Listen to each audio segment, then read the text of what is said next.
êtes-vous exposé aux actions américaines, que ce soit parce que vous possédez des actions américaines en direct ou bien parce que vous possédez des ETF du type ETF Nasdaq, ETF SP500, le plus gros indice américain, ou même des ETF MSCI Monde, MSCI World, appelez ça comme vous voulez.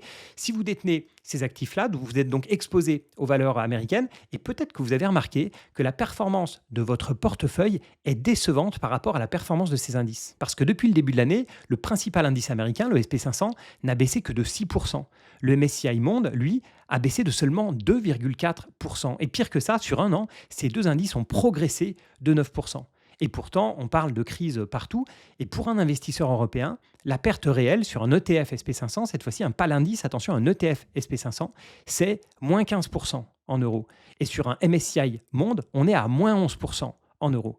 Pourquoi ? Parce que vous n'êtes pas juste exposé au marché, vous êtes aussi exposé aux devises. Et c'est quelque chose que je répète souvent, acheter un ETF coté en euros, ça ne veut pas dire que vous êtes à l'abri des mouvements de change.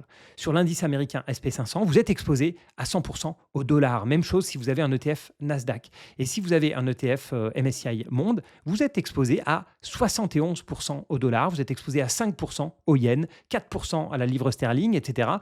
Tout simplement parce que dans un ETF Monde, il n'y a que 9% des titres qui sont cotés en euros. Et la conclusion est simple, à chaque fois que vous possédez des ETF investis tout ou partie dans des actions américaines, vous allez avoir un ETF qui va baisser quand le dollar va baisser et un ETF qui va monter quand le dollar va monter.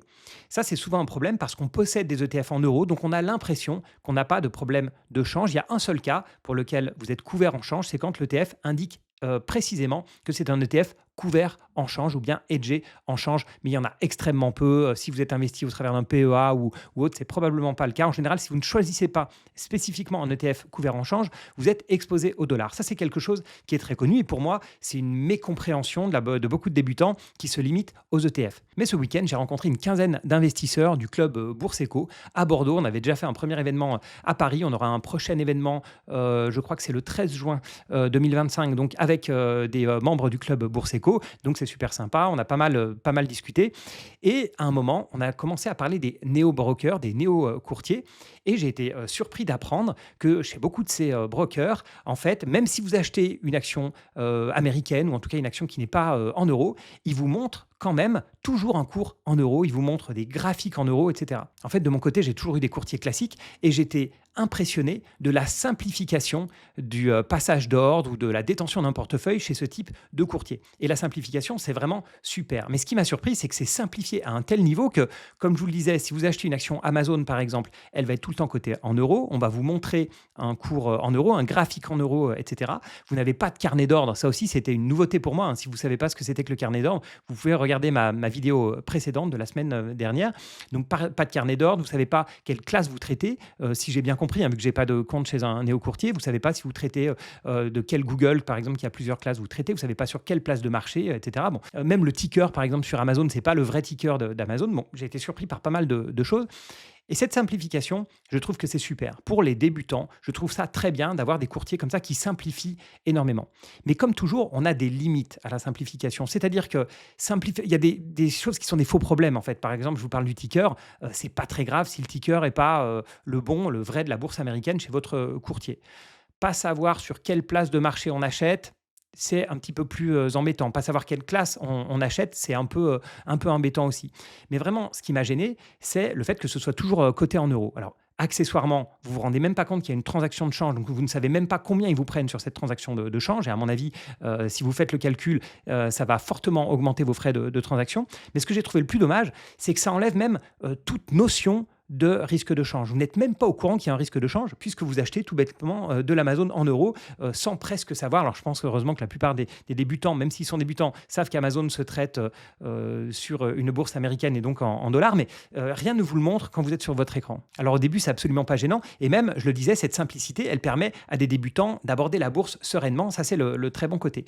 Mais à la réflexion, cette simplification, elle enlève certaines choses. Par exemple, le carnet d'ordre, le fait de ne pas l'avoir et on vous donne un seul cours qui n'est apparemment même pas forcément le cours auquel vous allez être exécuté, ça vous empêche de voir le carnet d'ordre et donc vous n'avez pas de notion de la liquidité. Et sur le fait d'avoir un graphique en euros, vous ne voyez pas, sur l'évolution d'Amazon par exemple, quelle est la part du au change et quelle est la part due à la variation du cours de bourse. Certaines fois, les deux vont dans le même sens et certaines fois, vous allez gagner sur le change et perdre sur l'action ou inversement. Et il se trouve qu'en ce moment, non seulement la bourse a baissé, j'en ai parlé au début, mais le dollar a baissé et a baissé plus que la bourse elle-même. Donc finalement, si vous êtes déçu de la performance de vos actions américaines ou d'ailleurs de votre ETF américain, c'est très probablement à cause plus de l'effet de change finalement que de la baisse des bourses, parce qu'on le voit, les bourses sont relativement peu baissé et le dollar a plus baissé que la plupart des marchés. Alors je me suis dit que c'était le bon moment pour récapituler un petit peu le type de compte que vous pouviez avoir et un niveau d'exposition au change si vous voulez. Le premier niveau, on en a parlé, c'est le néo-courtier qui facilite la vie et donc qui met tout en euros. Donc vous passez tous vos ordres en euros, vous avez toutes vos positions qui sont marquées en euros, etc. C'est extrêmement simple. Je vous l'ai dit, le bémol à ça, c'est que vous n'avez aucune notion de risque de change. Ça, c'est le premier niveau, on va dire néo-courtier. Ensuite, vous avez le niveau courtier standard. Le courtier standard, vous avez uniquement un compte liquidité en euros et vous pouvez directement acheter des actions en dollars, en couronne danoise, suédoise, norvégienne, en livres sterling, en francs suisses, etc. Vous avez par exemple vos Nestlé en francs suisses, mais au moment où c'est débité de votre compte, il y a une transaction de change qui est faite et va vous débiter votre compte en euros vu que vous n'avez pas de compte en devise. Mais quand vous regardez votre portefeuille, vous voyez que Amazon est bien en dollars, que Nestlé est bien en francs suisses, que Investor AB est bien en couronne suédoise, etc. Donc vous avez une notion bien plus claire déjà du risque de change. Et puis la transaction de change, ils vous prennent des frais sur la transaction de change, mais c'est des frais qui sont mentionnés dans vos frais standards. Donc il n'y a aucune surprise là-dessus. Pour moi, honnêtement, ce type de compte, c'est l'idéal pour la plupart des investisseurs. Il y a un niveau supérieur qui est d'avoir un compte en devise. Quelle est la différence? C'est que cette fois-ci, vous allez avoir des comptes liquidités en devises. Donc, vous allez non seulement avoir vos liquidités en euros, mais aussi des liquidités en dollars, en francs suisses, en livres sterling, etc. Donc, la différence, c'est que vous pouvez, déjà, c'est vous qui faites vos transactions de change. Donc, si vous voulez acheter de l'Amazon en dollars, vous allez convertir vos euros en dollars. Donc, vous passez une vraie transaction de Forex, une vraie transaction en devise, une vraie transaction de change. Donc, vous avez vraiment la sensation, si vous voulez, de faire cette transaction.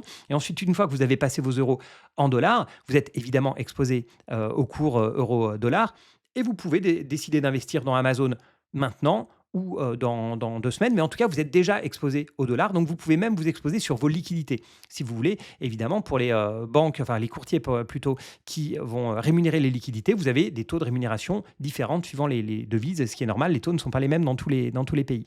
Donc là, on a vraiment cette sensation de maîtriser le change, puisque c'est nous qui faisons nous-mêmes les transactions de change. En général, c'est pour les comptes un petit peu plus gros. Moi, j'aime bien parce que ça donne une vraie liberté. Et par exemple, si on fait que vendre du dollar, si je vends des Amazon pour acheter de l'Apple, mais je n'ai pas de transaction de change à faire puisque j'ai mon compte dollar. En vendant une entreprise américaine, je vais toucher des dollars que je vais réinvestir en dollars. Voilà, si j'ai une boîte suédoise qui me verse des dividendes, je vais avoir ma poche liquidité suédoise qui va un petit peu augmenter.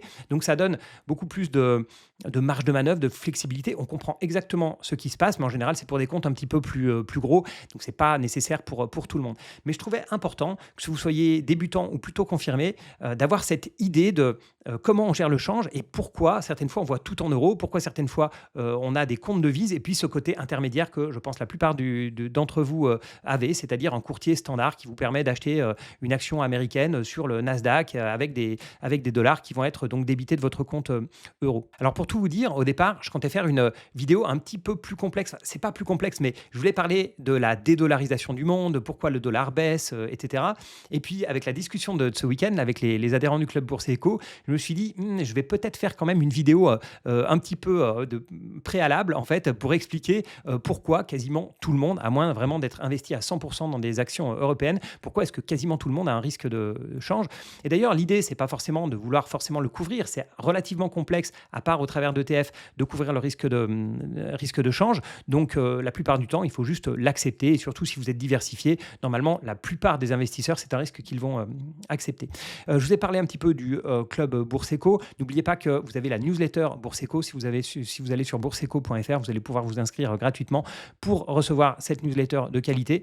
À propos des masterclass, ma masterclass de Paris est déjà pleine. Je vous en avais parlé il y a 2 ou 3 semaines. Celle de Lyon, il reste quelques places. Voilà, celle de Lyon, c'est le 14 juin. C'est pour ça qu'il y a un événement Bourse Éco le 13 juin, la veille. Et puis le 14 juin, je vais passer une journée à analyser des boîtes avec ceux qui participent à ma masterclass. Donc voilà, les liens sont évidemment en commentaire de cette vidéo. Dites-moi comment vous gérez le change. Ça m'intéresse m'intéresse énormément. Déjà, quel type de compte vous avez? Est-ce que vous avez niveau 1, niveau 2, niveau 3? Alors, c'est pas une histoire de niveau, évidemment. Il y a pas, c'est plus un niveau de précision, on va dire. Et puis, comment vous gérez ça? Est-ce que vous vous couvrez? Est-ce que vous aimeriez vous couvrir? Ou est-ce que, comme moi, pour la plupart de mes positions, vous acceptez d'être exposé en dollars, en couronne de pays nordiques, en francs suisses, etc. Merci à tous pour votre soutien. C'est vraiment super sympa. N'oubliez pas de liker, partager cette vidéo, bien sûr, si elle vous a plu. Et puis, n'hésitez pas à me mettre aussi des idées de vidéos en commentaire. Ça m'intéresse énormément. Merci à tous pour votre fidélité et à bientôt pour une autre vidéo. Ciao.